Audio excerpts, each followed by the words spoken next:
we had a wild week in the world of hockey. The Rotenberg boys were out of office for about a weekend, went over to Chicago. I went on a camping trip, and now we are back to break down everything that took place during free agent frenzy. So I'm not going to waste any of your time. Ryan, let's kick off the action with what took place on last week's deadline. First deal we're going to talk about is Mitchell Marner.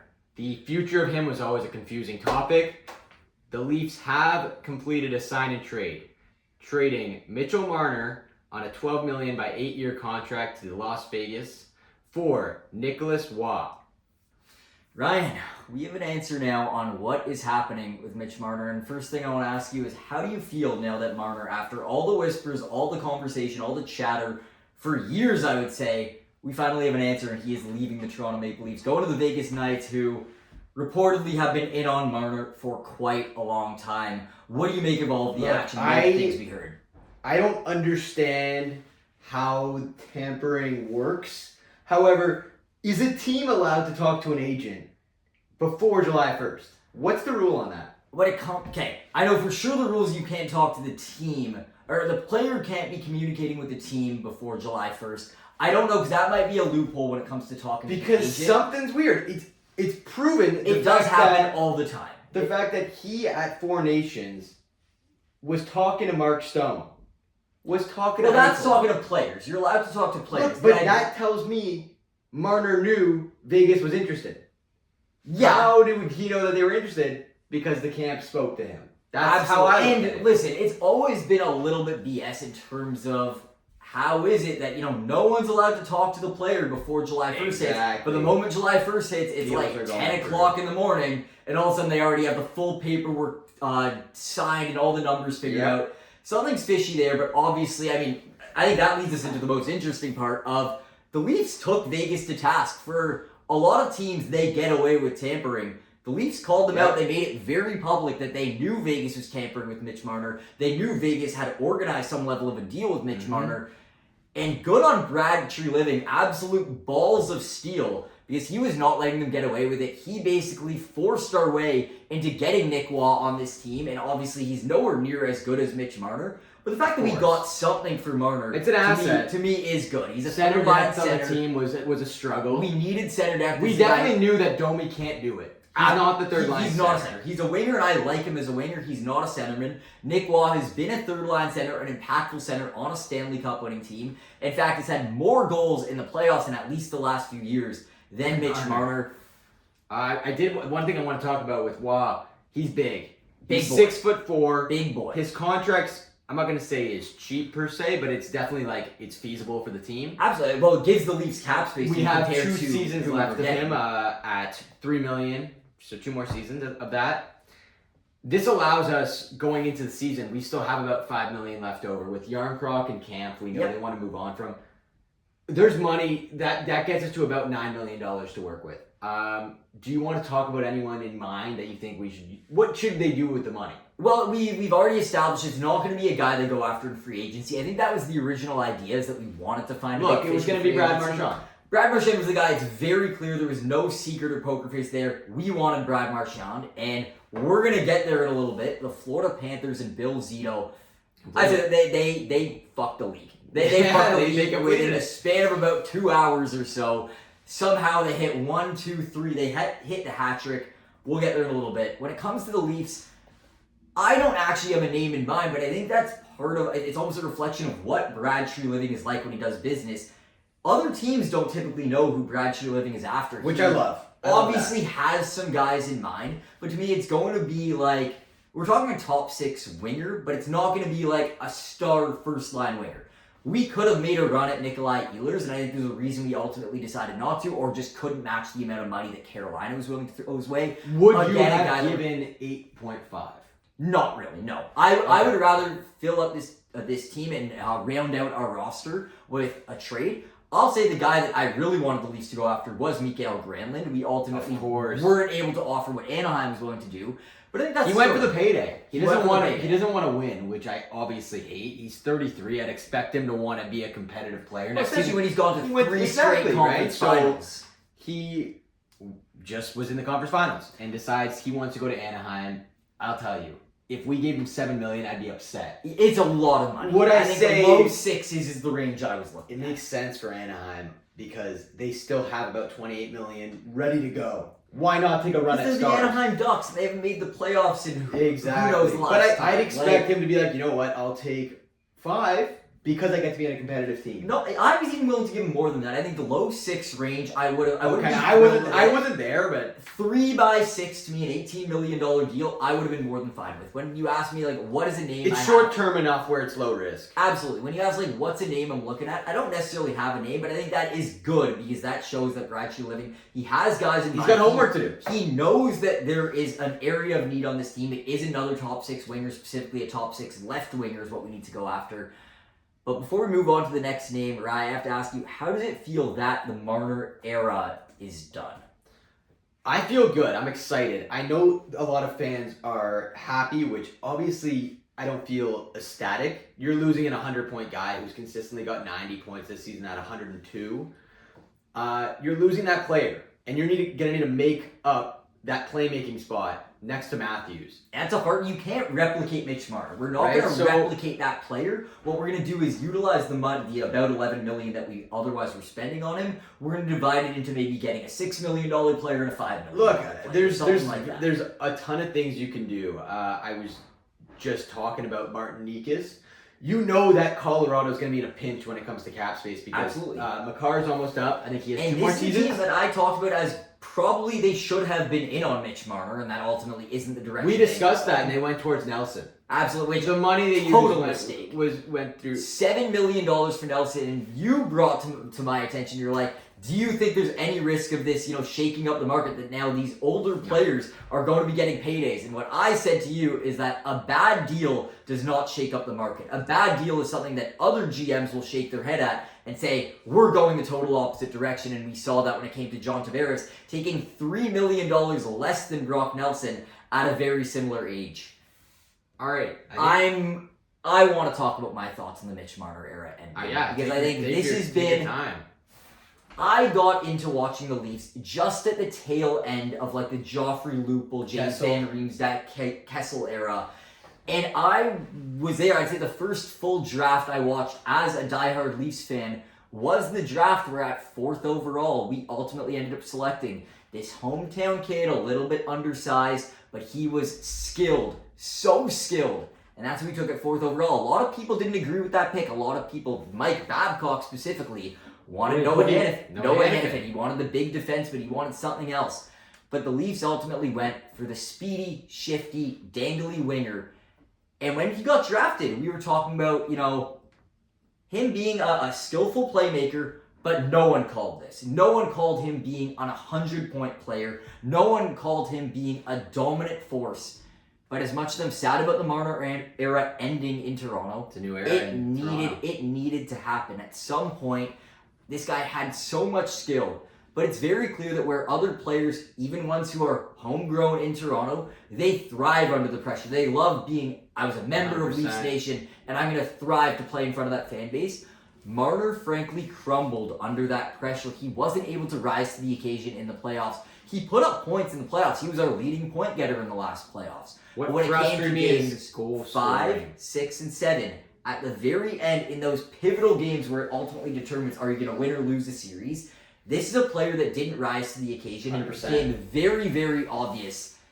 He started seeing greener pastures. He started seeing his way out of town. And that's honestly what frustrates me most, is it was so clear. Look, you could say that your passion's still with the team because you're on the team.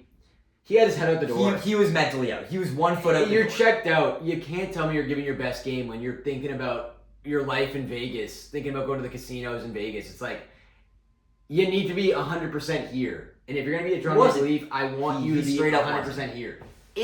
I won't lie, it's a little bit sad that this hometown kid who everyone was so excited to see being a Maple Leaf, in his first 3 years before he signed his eventual extension, his reputation, I think Steve Dangle said it perfectly, his reputation was that of a Care Bear. He was this happy-go-lucky, high-energy, fluffy little snuggly bear. His agent and his group almost took advantage and took for granted that the fans would always be there for this guy, gave him way too much money, and it was on him to prove he was worth it. I would like to talk about... He didn't end up doing it. The fact that everything was compared to Matthews. Yep. It was, you're not getting the C. Tavares gets the C. What about Marner? What about my guy? Everything's a competition. In my opinion, that's not how good teammates are. Right? You are proud of your teammate because they earned a spot that you didn't get, and he had the assistant captain on his chest. Marner was like 22 and Tavares was a 28, 29-year-old player who had been around the bush a little bit. And there was no one else was throwing Marner in the conversation for captain. I was always team Riley should get captain, but it was between Riley, Tavares, and if it wasn't for the underpants situation, probably Matthews. Marner wasn't even a viable option there. But that was how his agency grew, and to a lesser extent his dad, that's how they played ball. And it is very sad that this guy who we were so excited to see being a Maple Leaf was booed off the ice in his final game as a Leaf. It's sad, but I think, as you said, there is some level of excitement in terms of it's a different era. That era, we weren't getting the job done. We proved it time and time again. Even though I would say the skill was there, I'd say that team was capable of winning a Stanley Cup. The mentality wasn't there to win a Stanley Cup. And now, we have a new era to enter with a lot of excitement. Rye, who's the next player on the table? So we're going to talk about Ehlers. So Ehlers, of course, signed with the Carolina Hurricanes on a 6-year deal with $8.5 million annual average salary. And again, it was a little high. Definitely. However, definitely high. Carolina had a full roster signed for next season. They had their goalies, all their defensemen, all their forwards, with 24 or so million to spare. So, I can't see why you wouldn't take advantage of something like this, where you can get a guy of just pricing and you have to sweeten the deal a little bit when you're not that he was in it's not like you're taking a guy from Los Angeles and sending him to Carolina. But still, even though he was in Winnipeg, that's at least where he had his friends and his family and everything was there. It takes a little bit of sweetening the deal to pry a guy out of a city that just won the President's Trophy. They were the best team in the regular season, had a really damn good chance at winning a Stanley Cup. You had to sweeten a deal to bring a guy like that to Carolina. Yeah. Look, this is another undersized, 6 foot, 170-pound forward you're bringing the Carolina Hurricanes. But I would say he's one of those players that plays a little bit above how his height is actually listed. Yeah. He's kind of feisty. He kind of has a little bit of a mean streak. I really like the player. I really like Nikolaj. I do. I definitely think about, again, for next season after what Florida's done. And let's say Florida gets past. Let's say Florida's in the conference finals against Carolina again. 4 years in a row. I don't see this Ehlers ad doing much because Florida plays a game where they wear you out. I disagree. Because Carolina, for the longest time, what do they have? They're really good in terms of their defensive structure. Yep. They're really good in the way they play. It's like the proof is in the pudding. They have made it to, I believe it's 3 of the last 5 or 6 conference finals. Oh, yeah. They have a team that has shown they are capable of going far. Side note, I would argue they're a little bit Metropolitan Division merchants. That is so by far the worst division in hockey. But regardless, what has their one fatal flaw been? It's scoring. When push comes to shove, they cannot put the puck in the back of the net. And you are taking a guy that is capable of scoring. I'm not saying he's a guy that's going to be your 80, 90 point getter. But there's a big difference getting a guy that he was just a hair off of being a point per game player. This is a guy that had 63 points in 69 games, 24 of those being goals. I think this is a really good ad and is exactly what the Carolina Hurricanes need. It's exactly what the doctor ordered there in Carolina. It's pricey, it's expensive. I think if I were to be negotiating this deal, at least when I come to what I would start the negotiations at, it would be a lot lower than this. And I don't think I would be willing to push as far as 8.5. I was willing to stay in the Besser ballpark. That's where I was at. So that's around 7-ish. It was $7.25 million annual average value. I think you would get a little bit over that. I think we would be talking probably max would be like a 7-7 kind of deal. Again, Ehlers is probably a little quicker. He's a faster player. Yep. However, Besser's shown a goal-scoring ability. Having a 40-goal season. But there's something valuable about a guy who's super well-rounded. He's not going to have your 40, 50 goal season, but he is going to have your 65-ish point season with about 40, 50 of those being assists, which that has some inherent value. especially when you're placing him right next to Sebastian Aho, a guy who could put the puck in. Yeah, I'm very interested to see what they do because I think he's pretty locked in being your first line left winger. I think that's how they're going to utilize him. I'm pretty excited about the Carolina Hurricanes in the 2022 season. I'll always remember this. Why don't we go right into this? Because another of their signings. Absolutely, they Mr. had some fun Miller this summer. So he signed a 8-year deal for $7.5 million. They also traded. Let me just grab the full trade. However, it was a first, a second. And It was a lot. It Scott was a Morrow big trade in exchange for the rights to Keandre Miller. I think Keandre Miller is going to be a really, really good player in this league. He's already proven at times he can be, if not a number one defenseman, a really impactful top 4 defenseman. 7.5 for 8 years to me is something he hasn't You're taking a gamble on a player. He might earn it. He hasn't earned that yet at all. He's shown flashes of a play style that I think any team would love. They're trying to replace Skeggy. Yep. I don't know how to say his name. But Brady Shea. Brady Shea, who went to Nashville last summer. They want to replace him. And that was the reason. More of a puck-moving guy. He's still a big body. He still has a moving shot. But he's a young guy. He's a bit flashier. He's a bit better at moving the puck. I think the ad is really good. And to be honest, when I was speculating on my potential landing spots for Keandre Miller, I mentioned Anaheim. That was, I believe, the team I put in our prediction videos. But point being, I didn't call Carolina as that team. Hindsight being 2020, I do think the fit makes a lot of sense. Sorry about that. Quick technical difficulties. A little bit of technical difficulties, but back to what we were talking about. Keandre Miller is a really good puck-moving defenseman. He's a young defenseman. Would I say he's quite earned this deal yet? Probably not. However, I do really like the grab for Carolina, a team that not only has found a lot of success in, admittedly, the worst division in hockey, they also have some money on their side, and they have some clear issues they have to round out. They weren't that great at scoring, so they spent a bag to get Nikolaj Ehlers on that team. They had a really good defensive structure on their team. But not offensive. But Brent Burns is probably their one shining bright offensive guy on the defensive end. And that's an older player. You're going from a 39-year-old to a 25-year-old. Exactly. It's very exciting. A younger Brent Burns who could grow into that role and probably earn that money. It is almost one of those kind of things where it's like, so long as the cap continues to grow year after year, this deal may age very well. Right now it looks a little bit expensive. However, you're giving picks to a divisional rival, but you're a team that's been going far year after year. So you want to continue going far. You're not as worried about picks. You're kind of in fuck. I also want to factor something in.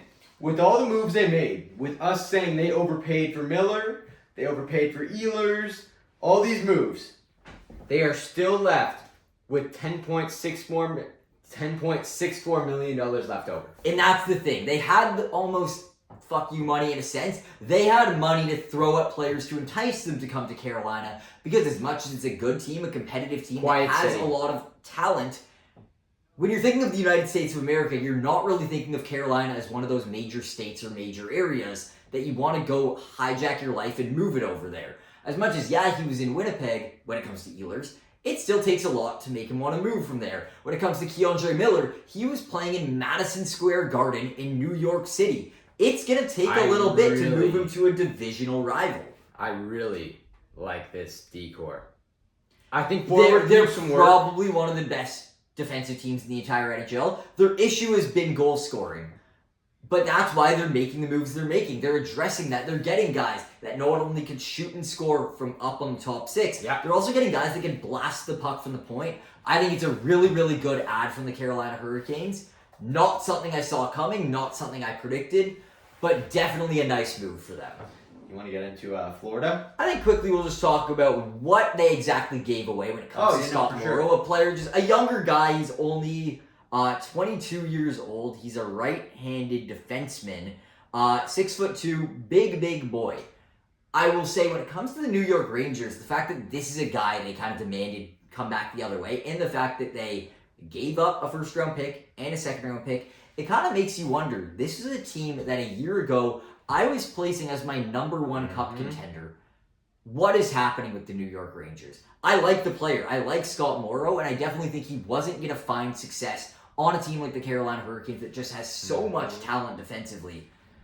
but it definitely makes me ask the question of what is going on with the New York Rangers.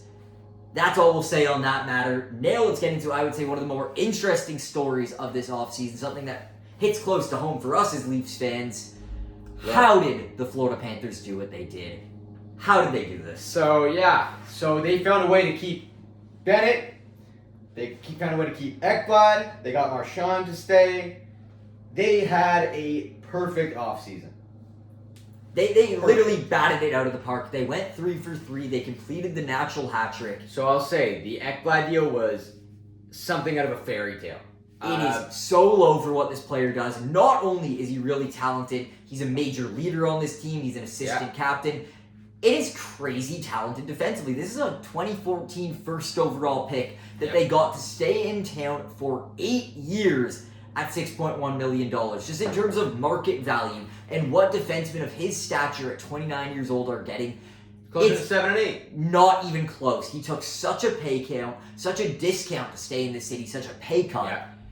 But that's also what happens when you are the back-to-back Stanley Cup champion. You want to stay. Why would you want to leave? To stay. You're in Florida. You are right by the beach. You are in a beautiful area. You are with your team, your boys that just won 2 straight Stanley Cups. Mm-hmm. Why would he want to leave? When it comes to Sam Bennett, made the most money out of the bunch. Definitely, I would say, the one that if I were to predict what's going to age the worst, Marchand may be in the conversation just based on age reasons and the fact that he signed inevitably to a point where he probably is not going to be playing when he signed on. Sam Bennett is an incredible player, but to say this playoff was not an outlier for the way he was is crazy. He priced himself out and then found a way to stay out. The deal. They signed for 8x8, a $64 million deal. 29 years old, so by the time he's 37, this deal is going to come to an end. Again, it's one of those things where if the cap continues to rise as much as we're projecting... I think right now, I can't complain at all. I can't complain. It's definitely expensive. But how do you really go hard shitting on and criticizing on the Florida Panthers? They seem to know what they're doing. They've won back-to-back Stanley Cups. They've earned a little bit of benefit of the doubt. Is it too much money? Yes, I would say it's too much money. If they, let's say they made it to the back-to-back Stanley Cup finals, 3 straight Stanley Cup finals, but they ended up losing this time around to Edmonton. Even if Sam Bennett had the playoffs he had, but didn't end up being able to get them over the hump, over the edge, they didn't win the Stanley Cup, I would say the number would be significantly lower. And if he ended up getting 8x8, we would have a lot of question marks. But when you win back-to-back Stanley Cups, you earn some benefit. You want to keep the guys. You want to keep the bodies. You earn benefit of the doubt. He's physical. He injured Anthony Stolarz when I would argue the Leafs kind of were in the driver's seat of that series. I know that was in Game 1, but they ultimately had their starting goalie injured, ultimately went up 2-0 in the series, and it was Sam Bennett who was a majorly pivotal player when it came to defeating the Toronto Maple Leafs. Sam Bennett came alive against the Carolina Hurricanes in the conference finals and, of course, dismantled the Edmonton Oilers in the finals. This is a player you couldn't part ways with. He earned a lot of a pay bump from winning the Conn Smythe Trophy. Sorry, and this is the number they decided on before this? Absolutely. He was on... Here, it's going to be down here. Down here? Yeah, here. He was on a $4.425 million deal for what looks to be 4 years. So he was on 4 by 4.25. What I want to show to everyone is his play. The thing is, you are paying him for his standout playoffs. Yep. He's not a regular season guy. He earned a reward. Look, his first season on this contract, 49 points, then 40, then 41. He's consistent. He is in that. Then this year was a 51. However, how often do you see a 40 to 50 point guy getting an 8x8? Not often. But with his playoff stats, it makes everything. You also have to ask, how often do you see a guy making in and around $4 million, winning playoff MVP? Exactly. He came alive when you have to come alive. That's how reputations are formed. That's how respect is earned. And that's how pay bumps are made. He earned his payday after a major playoffs. I'm not going to say I love the deal. I'm not even going to say it's a good deal, but I can't give them too much shit because they knew what they were doing, bringing such an important part of their locker room back. And that's what they did here with an 8x8. So let's hear your thoughts on the Brad Marchand deal. That's what I was going to get to. I bought all the propaganda. I seriously believe Brad Marchand was going to become a Maple Leaf because thinking logically, thinking rationally, how are they going to convince a number one defenseman, a playoff MVP level player, and Brad frickin' Marchand all to take pay cuts in order to stay? Or at least, how are you going to imagine you're going to fit all of these guys under the cap? Brad Marchand, at his age, in and around, he's just a hair under 40 years old, had a massive playoffs. I would say if it wasn't for Sam Bennett's crazy playoffs, he was probably the second, the runner-up to win playoff MVP. And he made $5 and a bit million per year. He signed 5.25. I'll give some of my opinions. You have to factor in that for Brad, he understands this is an end of career deal. This is where he's staying. He is riding off into the sunset, into the retirement home. But he's going to hopefully do it with more than just 2 rings on his finger. He's trying to go back and win another one. This is a $31.5 million contract signed till he's 43. A 37-year-old signed for 6 more years is crazy, but it's not the first time we've seen players take longer term in order to bring the AAV down. When we were talking about Brad Marchand potentially coming to the Toronto Maple Leafs, I don't know about you. Before the playoffs, I was throwing around numbers like 4-ish. But as the playoffs were going, we saw that this is a 6 or maybe even a $7 million player for probably a shorter term. That's a player I was thinking would get in and around like the 7x3 range, a $21 million deal. Where now he's able to get a similar cap hit, actually more of that cap hit, but it's because he has a longer term. He signed for a hair over $5 million, but for 6 years, about a 5x6. And that's how you keep this guy in town. That's how you potentially win another Stanley Cup. This is a very win next season and let's keep winning approach of fuck the future. They've won 2 straight Stanley Cups. What do they care about the future? So they had never won a cup before. This is how the reputation of the Florida Panthers is made. This is how they fill their arena with banners. This is your time where you strike while the iron's hot. So I'll just mention what the rule is for a player over the age of 35. Let's say when Brad's 41, he decides to retire. That doesn't make the team lose the cap hit. The cap hit will remain. They signed this 43. Deal. They signed a 6-year deal and they made their bed. They're going to sleep in it. Yeah. But chances are they're going to sleep in it with a little bit more shiny jewels sparkling around. And their hope is as the cap goes up. So right now, at the start of this, I'm just going to grab. It is. Sorry. Are you looking for the percentage of the cap? Percentage. Sorry, I got it here. At the start of the contract, it is 8.17% of the cap. Okay. That's not a small sum. No, not at all. However, also not a nothing player. This is a very impactful guy. Got over 20 points in the playoffs. Right. And was such a leader. Fit like a glove in that organization. Mm-hmm. However, we're coming back. Let's do it again next season. Let's do it again. With that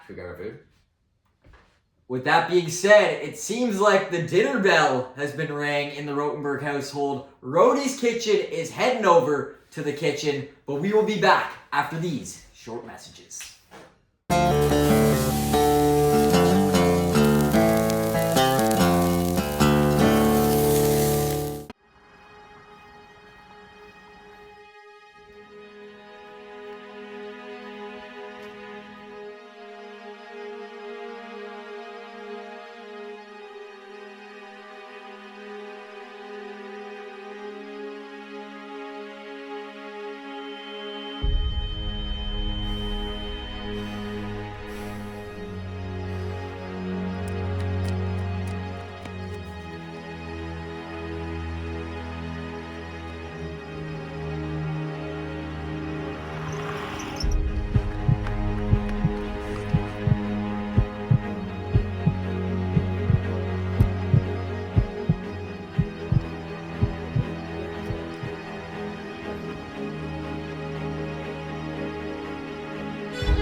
here in Rotie's kitchen, chowing down.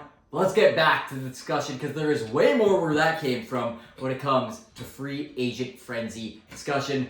Rye Guy, kick us off with a little something to correct based on what we were previously discussing. I was talking about the percentage of his cap hit when he signed his in Boston in 2017. On Florida, it is 5.5%. Way better than we thought. Which will soon be 3% after the increases that are projected for the next 2 seasons. Which again, how can you complain with a guy like that on your roster, even if it's $5.25 million? At 41, we'll see how he's playing, but I don't know. Before we move off from the Florida Panthers, I have to ask you one question. Do you believe the Florida Panthers have won the offseason so far at this point? Look, how can I not say that? Look, Carolina's done a lot of moves, but nowhere near as impressive as bringing back those 3 players. Why go out and get... Obviously, it's exciting when you bring in new talent. But when you have the Stanley Cup winning team 2 years in a row, why not just bring back the talent you've already retained, the talent you've already had access to, that has paid dividends for you, that has actually led you to a Stanley Cup, the goal that every team has. I think they knocked this offseason out of the park. They obviously won the season. They've now won the offseason. And if you're a Florida Panthers fan right now, you are feeling very, very good.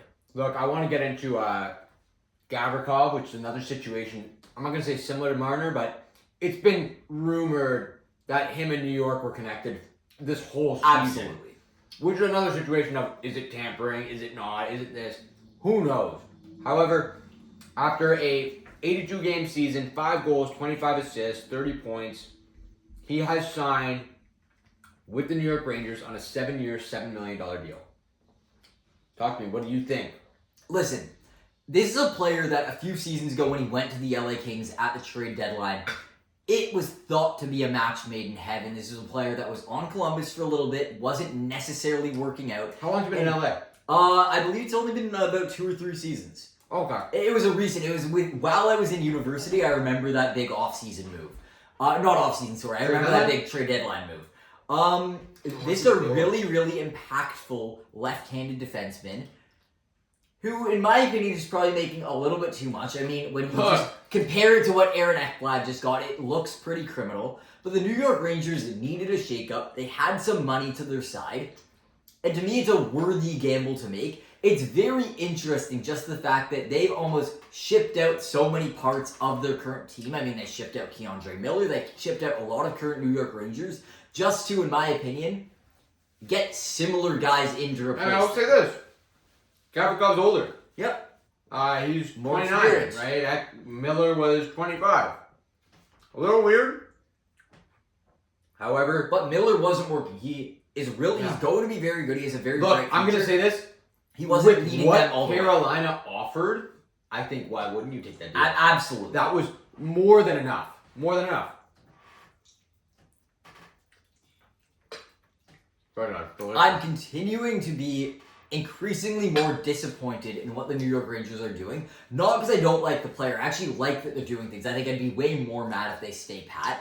But just in terms of they went from, again, in the span of 1 year, a team that I believe had the brightest future in the league and had the best chance at winning a Stanley Cup in the league, to now a situation where I genuinely cannot pinpoint what they're going to do. I would be shocked if they missed the playoffs 2 years in a row. I do believe they're going to make the playoffs again. But that's mainly just because of the Metropolitan Division being as weak as it is. I am not confident that this is a Stanley Cup caliber team or even... Look, they should be a playoff team. But I can't say with 100% confidence they're going to be, because it all depends on the vibes and how they play. If they play with the same lifeless style that they played with all season long, they are going to have some trouble. I like the player. I think the cap hit is a little bit much, 7x7, so a $49 million deal. Look, it's not a small sum. It's definitely not like it's not any kind of distance. Jared said, it's not any kind of compare it to the same age Ekblad, who just got 8 years, 6.1. This isn't great. It's not a great deal. I like the player. I will say there was zero favors done from the camp of Vladislav Gavrikov. He I'm sure started his negotiation saying, I want this amount, and it does appear that the New York Rangers essentially gave him everything he was looking for. Yeah. I really like the player, and I do think it is what these New York Rangers need. Adam Fox is one of my favorite young defensemen in the entire NHL, but he's a guy who's more on the right side. I think you need a talented enough player to play alongside and create a pair with Adam Fox. The idea one day was we were going to have these two young bucks with Keandre Miller and Adam Fox. Clearly, it's not what management thought was working. It's not what did end up working. I like the addition of Vladislav Gavrikov. I don't love the cap hit, but I think it is a good grab for them. Couldn't agree more. I'm wondering what they end up doing this season, right? You got guys like you got one of the best players in the league in Panarin, who's up next season. Are you going to cash in on him? Who knows? I wouldn't rule anything out with the New York Rangers, which it seems like a lot of the players aren't happy with management. For a team that I thought was winning the Stanley Cup in 2025. I hate the fact that we're talking about that we have no idea what they're doing. I hate the fact that we're genuinely discussing, are they going to end up trading Artemi Panarin? Is Adam Fox going to be on his way out now? I mean, look at what their state neighbors just did with Noah Dobson. Now, Noah Dobson isn't as good as Adam Fox, but he's another young, strong, top 10 defenseman in the NHL. And they just flipped him because they clearly couldn't find a match there when it came to contract or anything like that. You never know what the New York Rangers are going to do. I would say Adam Fox and Igor Shesterkin should be penciled into that lineup for the foreseeable future. But the fact that you don't even know for sure what they're going to do is quite concerning to me. I think the worst part of this whole story was how the Kings went about replacing Gavrikov. We're going to get there. We are going to get there. The LA Kings, when you talk about the Florida Panthers probably winning the offseason and winning the free agent frenzy, the LA Kings might be one of the most, I'm not even going to say one of the worst, just one of the most questionable off seasons in the entire league. That could it pay off? Maybe. I like that they brought Kuzmenko back. I honestly do like the add of Corey Perry because to me that probably locks them a spot in the Stanley Cup Finals, at least a berth out of the Western Conference. Of defeat in the Stanley Cup Finals, but a Stanley Cup Finals appearance nonetheless. I don't know how what they did is going to get them through the Edmonton Oilers and beyond. Exactly. Look, so they got Cody Ceci, started the season on San Jose, in 54 games, had 4 goals, 11 assists, 15 points. Then got traded to Dallas in the Granlund deal. In Dallas, he had 31 games, registered no goals, and had 9 assists. Look, he's a solid defenseman. He's very defensive. He's big. I don't know who his agent is, because his agent needs to be the highest paid agent in the entire league. Peter McTavish. Continuously getting Cody Ceci way more than anyone pencils him in for having gotten. Look, I will say, he's an okay defenseman in this league. I want to factor in. He's not a $4+ million defenseman. I want to factor in the demand for right-sided defensemen is at an all-time high right now. There's it always has basically been. none. It always has been a high demand. And when you can have a guy that's plays a very defensive game, is big, can hit, can lay the body, has experience in the playoffs, has been to many playoff series that have gone to Game 7, has won playoff series. He's a guy I don't mind. But when we're talking about the 4 years by $4.5 million, which is over half of what Gavrikov got. For nowhere near as good. They also got another defenseman. I'm blanking on the name. Jordan Spence. I believe. Do you know anything up to... I know he's a younger defenseman. He's on the younger side, a younger defenseman in the NHL. To me, it seems the LA Kings, they have their forward core pretty locked in. It's almost like a far cry from what they used to be back in the cup-winning days when it came to the Drew Doughty-led LA Kings. Right now, they're in a little bit of a position where... Sorry, Spence was on the team before. Okay. He's the one who left then. It says he's still on the team. Maybe I'm wrong. What does it say their combinations are? Let's see, their D-core. Mikey Anderson, Joel Edmondson. Brian Dumoulin. That's another guy they gave a lot of money to. I forgot about him. That's right. To me, when it comes to the LA Kings, it seems like they essentially signed 2 Brian Dumoulins, 2 Cody C. Like, 2 guys that are pretty identical. And they both already of which have are making way more than they need to make. They already have a mediocre at best experienced player in Joel Edmondson. Well, that's what it feels like. All these ads are Joel Edmondson. It feels like they literally they had Joel Edmondson and they just quadrupled him, and here they go, or they tripled him, and here they go. Look, because none of those players to me are carrying you to a Stanley Cup. You continue to get demolished in the first round or second round. Yeah, first round by the same team. Pretty much first round by Edmonton. Your goal is to make moves that make you more competitive with Edmonton. I get Cody Ceci was an Oiler, but he's not a game changer. Nope, not at all. You have to get more competitive. Look, I'll tell you this. Kuzmenko, I thought was going to fetch more money. And Kuzmenko is great signing. An incredible signing. I would love the Leafs to have looked at him or other teams. He ended up re-signing. You have great assets. However, Kopitar's older. Doughty's older. They don't have the speed to keep up with McDavid and Draisaitl. Byfield's young. He's great. Yep. However, they need to create an identity around Get a little younger. Get a little faster. Cody Ceci, who's 35, isn't going to get you that game changer and be like, holy shit. Is Edmonton actually going to lose this year? Joel Edmondson, Ryan Dumoulin, and Cody Ceci are the same player to me. None of them excite me. They all are fine, stable defensemen for your bottom defensive pair. But that isn't how you're beating the team that has stumped you year after year. That isn't how you're going to rise to the occasion and finally make a run in the playoffs. I thought they were going to get through the Edmonton Oilers this year, obviously. I turned out to be quite mistaken. But yeah. I thought they were a better built team. I remember your bracket. I felt that they were a better built team on paper than the Edmonton Oilers this year. I think if I were to go back and recreate my bracket, I probably would have done the same prediction because I think they are a better built team. But nothing they're doing We've discussed what the issue with the Oilers. Like, we know what the issue with the Oilers is. It's the goaltending. Yep. And when you have a team like LA where their goaltending this season was incredible. Absolutely. Who do they have? Darcy Kemper. That Pierre-Luc Dubois trade turned it out to be a match made in heaven for both sides. Pierre-Luc Dubois really fit in Washington, and Darcy Kemper 100%. Really fit with the LA Kings. I couldn't agree more. However, again, you gotta start making moves that make you more competitive.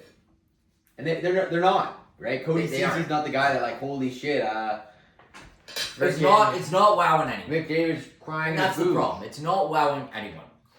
I would say you mentioned making moves to make you more competitive. That's a nice segue into what the Anaheim Ducks are trying to do. Wow, they gave done with the rebuild. They gave a bag to Mikael Granlund. They are quitting the rebuild. They would like to be competitive this season. I think why not? Absolutely. Why not? Trevor Zegras, gonzo. Yeah, they signed Mikael Granlund. He's 33 to a 3-year by $7 million. Yep. Maybe. I want to factor in, this seems high. This season he had... No. He was great. It is high. And I wanted this guy for the Leafs, but I wanted him in and around the 5.5, maybe 6. I was comfortable with the 6. And I was 100% comfortable with the 6. He signed at 7. In my opinion... I thought at his age, he'd be more, I want to compete. You'd think so. However, he's 33 years old and hasn't won a Stanley Cup. He had 66 points this season. Really good player. To me, he did exactly what the Leafs needed. Was an incredible piece in the playoffs for Dallas. He really was a gamer, having a hat trick. He had a second-round hat trick, exactly. The kind of shit you look for, someone that's good at scoring, when the scoring starts to dry out, he's the guy that's putting the puck in the net. Now, I will say, if I were to, place myself in Mikael Granlund's shoes, I agree with you that at this point in his career, you'd think he'd want to go to a team that's a surefire Stanley Cup contender, or at least a surefire playoff team. The Anaheim Ducks aren't that. However, when you compare it to what kind of players they're going out and acquiring, it's this kind of player, the Chris Kreiders, the Alex Killorns, guys that have been there, done that, they're older in their careers. Yeah. Not all of those names have won Stanley Cups, but they all have had deep playoff runs. And it does seem like Mikael Granlund fits exactly what the Anaheim Ducks want. He's gonna get the puck in the net. It fits what the Anaheim Ducks want. I don't exactly get why the Anaheim Ducks are what Mikael Granlund wanted. However, if they're able to promise him an opportunity to play in the top 6, I don't love it. He absolutely took money over being competitive this year. He absolutely took a cash bag over a Stanley Cup ring, in my opinion, unless the Anaheim Ducks want to totally wow me. What do you think? I do think there's some level of understanding for why this match does make sense, just in terms of he wasn't getting this money anywhere else. He wasn't going to get this opportunity anywhere else, other than, like, to be honest, I think the Toronto Maple Leafs would have been able to give him an opportunity surefire in the top 6 with Mitch Marner gone. That's a team that would have given him this opportunity, but regardless, he has the opportunity with a little bit less pressure, with a top 6 position literally with his name on it. And I do think there's some element to this that does make sense, although he did get greedy and take a bag over a chance at the Stanley Cup. It is obviously very evident that the Anaheim Ducks is they're canceling out the rebuilds. They don't even have McTavish, who's a restricted free agent, signed yet. We'll see if he ends up leaving, but it's clear that they would like to be competitive. They are getting tired of being, which I respect. Being a draft lottery team every year. They want to show their fans, their city, what can we do? I mean, they're pretty excited about the acquisition of Roger McQueen, I will say that. That guy there's not a better organization to have drafted that player. A team that started as a Disney property, then is in the city where Disneyland is located. They draft a kid named McQueen and give him the number 95, one of the best marketing decisions I've probably ever seen from the NHL in quite a while. It seems like a match made in heaven. But aside from that, that's a guy that they got at about 10th overall, which shows you they're no longer a team that's guaranteed like I think it was in the pretty draft. penciled in that he was going to drop to Pittsburgh. I think they had 11-12. However, he was going to get picked in that area, and it ended up being them, which you are so right. Was I guarantee you, jerseys are selling off the shelves. We talked about looking into a Roger McQueen jersey because it's hilarious. Not for nothing, the Anaheim Ducks jersey before their jersey rebrand was, I would say, 32 out of 32. It was the worst jersey in the entire NHL. They've done such a good job with this rebrand. It's a beautiful jersey. It's a beautiful logo. And now you have McQueen 95 on the back of one of those bad boys. Mm-hmm. It's a match made in heaven. Rye, what do you got for us next on the table? I want to talk about John Gibson, who has been traded from Anaheim to the Detroit Red Wings in exchange for finally Peter Mrazek, a second and a fourth. I'll confirm on the years. However, it is a 2027 second, 2026 fourth round pick. This guy has been in every single trade rumor. To be honest, I believe Edmonton would be the team. However, I do see around... I don't even know about that now because I think everyone outside of Edmonton said Edmonton needs to improve their goaltending. But somehow they're still running into the season with Stuart Skinner and Calvin Pickard. We can discuss that Edmonton should have done it. However, I will factor in the fact that he is an expensive goalie. It was 2 seasons left. They're going to have to make the money up to pay McDavid. There's other goalies you can get. However, he made sense. Why didn't they go after Joel Halford? Why didn't they go after one of the guys that was going to be an RFA potential offer sheet candidate? Total mistake. I really, again, I assumed they would want to be a part of the deal. It was clear that Anaheim didn't want to retain salary, even though they have so much money. But again, every dollar they have, they want to use to be competitive, right? So I think for Detroit, it's a good deal. I think for Anaheim, it's an okay deal. You're clearing a lot of money off the books. I want to confirm. So Mrazek's $4.25 million. You just have him until the end of the season. And then you have 2 seasons when it comes to Gibson. So he was 6.4, I believe. Yeah, 6.4 million. Look, Mrazek's 33. He's a career .906. Has experience. Isn't an incredible goalie by any means. Not at all. Leafs legend, but not an incredible goalie. He's a guy. He is a solid backup goalie. You Google the word backup and Peter Mrazek's face shows up. Exactly. I don't think this was a bad deal. I truly think it's one of those deals where you're like, I can get it on both sides. Absolutely. Detroit wants more goalie stability. They didn't have that last season. They had so many goalies signed on roster. And Anaheim wanted to clear some money from their goalie side. Well, they decided they have Dostal. They decided Lukas Dostal was their guy. They just gave him a nice little contract over there during about the free agency season. That's their guy. Lukas Dostal is their guy moving forward. I do think it's interesting that Anaheim is the team. Detroit is the team that ultimately ends up going after John Gibson. Want to factor in, Jared? There has been no contract given to I believe I heard something. At least they're in clear talks. It's very clear that they have every intention of bringing him back. Okay, I hope. I guess I haven't put pen to paper, but I know I have heard. There's a reason that was close to my mind. I know they're in talks about something. So I saw some headline with no worries. I guess nothing penciled in, but regardless. Lucas Dostal is the guy. I do find it interesting that the Detroit Red Wings are the team that ends up going after John Gibson. Because to me, the Detroit Red Wings are the Anaheim Ducks of the East. They're the same type of team in the same situation where it seemed like they had a promising future. We like this player. We like Trevor Zegras. We like Lucas Raymond.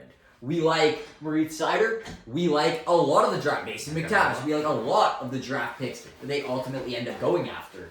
And at some point, they need to figure it out. At some point, they need to find a way. And in a similar situation with the Anaheim Ducks and the Detroit Red Wings, they are getting impatient. Those are organizations and management groups that are getting somewhat impatient, which is a good thing for their fan bases. They want to contend.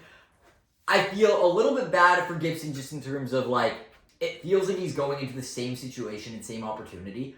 But a new destination is always exciting. There's always something inspiring. Look, I also want to factor a fresh opportunity. I want to factor in that Gibson did have trade protection, meaning they didn't just trade him there because he didn't have trade protection. No, he had a no trade clause, which I don't remember how much he had on this list, but he said, "I will go play in Detroit."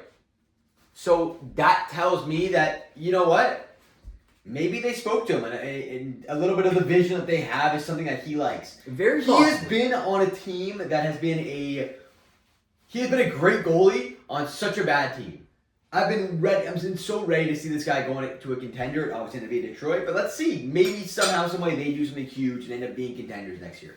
They have the stars. The depth isn't really there, but they have the stars. They're building something there. I guess last thing to say on this Gibson deal. I mean, we discussed Edmonton a little bit, but I just want to say it flat out into the camera there. How was Edmonton on the team to get this done?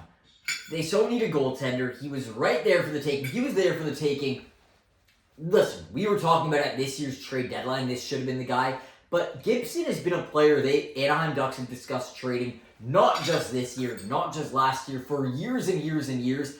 And the Edmonton Oilers' problem for years and years and years has been their goaltending. Mm-hmm. I think getting a guy like John Gibson, he would have just been their flat-out guy. They wouldn't have had to enter any seasons or any series with a question of who are we playing, who are we utilizing. Gibson would have been their guy.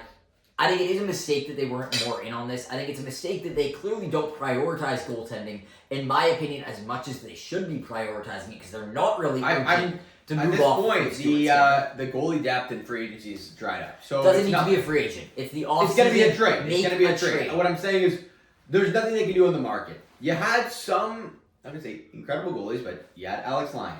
You had Jake Allen. That were all free agents available for the taking, and you're going to be able to get Where does Alex Lyon end up going? Sorry, let me confirm. Because he was a guy that in 2023, so that was the first year that the Florida Panthers ended up making the finals. People often forget they started that year with Alex Lyon as their starter. Alex Lyon beat out Sergei Bobrovsky for the starting role. I forgot about that, yes. Yeah. Another interesting one, just in terms of, there's two really exciting goalies in Buffalo. There's Ukko-Pekka Luukkonen, there's Devin Levi. Good. But there's Devin Levi there as well, who's a really young goalie. He was goalie for Canada. I want to factor in, he's another goalie that is an RFA owned by Buffalo that has not been signed yet. Ukko? Ukko's on. Devin Levi. That is very interesting. I would say if I'm the Edmonton Oilers right now, I am all into that. I want a young goalie that develops with the Edmonton Oilers. Look, and Levi has been I remember him being a trade piece in, why do I believe, the Claude Giroux deal? He was a Florida Panther. Yes, he was a Florida Panther. But I don't think that would be because that didn't involve Buffalo. That was with Ottawa, the Claude Giroux deal. What do you mean? You said you believe it was the Claude Giroux deal, but that didn't involve Buffalo. You're so right. Sam Reinhart's deal. That was part of the Sam Reinhart deal. Okay. So he was traded to Buffalo by Florida with a first-round pick in 2022 or 2023, so it was a contingent. I don't know who they ended up taking. However, for Sam Reinhart, that's the kind of guy that was drafted. We are talking a 7th-round pick in 2020 who turned into something, who was one of those guys behind the scenes that you're like, holy shit. People believe he was going to be something, and I still believe he's going to be something. This is a really talented goalie. Team Canada's goalie at the World Juniors one year. He's 23 now. I'm not going to say it's worrying. However, you'd like to see him start playing some games. Yes. Goalies take a while, though. Goalies have a totally different development curve than forwards, than even defensemen. Yeah. I would say when it comes to development curve, forwards are always going to be ready the fastest. Defensemen take a little bit longer. Goalies take even longer than that. I think Buffalo is willing to be patient with him. The only weird thing is it's almost like they keep adding more young goalies to create more of a logjam that he has to leap over. That's a little bit strange to me, but I have no problem with Buffalo being patient with a guy like that. I want to factor in. It's very tough to judge a goalie on a really bad team. So, in the 2023-2024 season, he started 21 games, had 10 wins, 8 losses, had a 3.1 goals against average, and an .899 save percentage. This season, that dropped to 9 games. He had 2 wins, 7 losses, had a 4.12 goals against average, and an .872. Now, I want to factor in on his affiliate team in the AHL. He started 42 games, had 25 wins, 13 losses, had a 2.2 goals against average, and a .919. Now you're getting somewhere. Right? That's So the goalie right I want to there. factor in goalie stats become very tough because of the defense and because of the team you have in front of you. That's kind of the reason why I'm so judgmental to Stuart Skinner. When you have such a good team in front of you and you still put up mediocre stats, it's hard to be on your side as a fan. Because he's not a great goaltender. Exactly. He's just not a great NHL goaltender relative to, Look, I would love Bill Bingus at pickup hockey. Yeah, he's going to be lights Edmonton out. has 2 moves they can still make, which are restricted free agent. They can go after Dostal, who's going to be expensive. Yep. Okay, so he's going to be pricey. They will not be able to beat him in an And opportunity. Anaheim just freed up an area for him to be a full-time starter, meaning you're going to need to guarantee him a solidified spot as a starting goalie. That is an uphill battle to me. It would be an uphill battle to attract a guy like Lukas Dostal into Edmonton when the Anaheim Ducks just freed up such a prime opportunity for him as a full-time goalie. There was always a logjam with Gibson being in that position. He was there for year after year after year, and for year after year after year, people were speculating on the Anaheim Ducks trading that player out of town. Well, finally that's happened, and it leaves room for a young goaltender to take over that position that, frankly, he's probably not going to get in many other teams in the NHL, let alone a Stanley Cup contending team like the Edmonton Oilers. Yeah. It obviously gives him the chance to win a Stanley Cup, gives him a chance to be a perennial playoff team. I really think it would be a good idea for Edmonton to do it. I think they definitely should go after him and make an attempt at it. I'm just saying it's going to be hard to sway a guy like this into the Edmonton Oilers when the Anaheim Ducks have such a prime opportunity for him to take over. For the Edmonton I was saying Levi would be much more realistic. For the Edmonton Oilers to make it even make somewhat of sense, they first things first need to get Stuart Skinner out of town. That's first order of business. I don't even agree. I think Skinner could could be be cap space and get him out of there, in my opinion. How do you convince Lukas Dostal to come to town when you already are going to be having that opportunity stopped in by a guy like Stuart Skinner? I think Stuart Skinner at his cap hit is cheap enough to be a okay at best solid backup goaltender. 2.6 mil at 26. He's still young. He's shown flashes. I'm not talking about what the team's going to do. I'm talking about how are you going to sell to a guy like Lukas Dostal that there's an opportunity for you. Stuart Skinner has been utilized as a number 1 goaltender on a team that has gone to 2 straight Stanley Cup finals. Meaning you need to convince this young player that he's going to be the guy. He's going to have just as much, if not more, opportunity in Edmonton to convince him to not return to the team he's already been on, that is making room to try to be competitive, and to leave that to go to another team. To me, I think that's a total uphill battle. But Rye, with that being said, do you have anything else you want to discuss, or should we wrap this thing up with a bow and send her home? I can really see Edmonton making a push for Levi. I think Buffalo has got a goalie in the offseason. They have Ukko-Pekka Lekarainen. He's a great... Ukko-Pekka Luukkonen. Sorry about that. He's an incredible starting goalie, and I think Levi, deserving another chance. Get him a new chance, a new area, a new place to play in. I think would be great. He hasn't shown great stats in Buffalo. We're talking a 23-year-old goaltender, though. I will factor in. He's very young. Goaltender. And as we discussed, it does take long for goaltenders to really get accustomed to the league and get accustomed to the NHL level. But he's shown the flashes in the AHL level of being an incredible. There's a reason that Sabres fans are so high on this guy who was a former 7th-round pick. And there's even a reason that a former 7th-round pick was involved in such a pivotal trade. Yep. With Sam Reinhart going back the other way, a guy that was a key part in 2 straight Stanley Cup championships for the Florida Panthers. And a 3rd final. This is a very impactful player that was traded for a very young goaltender that as of now hasn't really gotten the opportunity to be a starting goaltender. I think if the Buffalo Sabres are smart, which is a big if, they probably shouldn't move on from him. I think for now, Alex Lyon is good enough to hold down the fort while this guy develops. But I do think one day when... This is going to be a crazy word to put playoffs and Buffalo Sabres in the same sentence. But one day when the Buffalo Sabres are pushing in and around the playoff conversation, I do think chances are Devin Levi is going to be more likely than not part of that equation here. I hope so. I would hope so as well. With that being said, it has been an awesome time. This is always one of the best times in the hockey season. Free agent frenzy. It's a time where all hockey fans are glued to their phones, as we were when we were abroad in Chicago.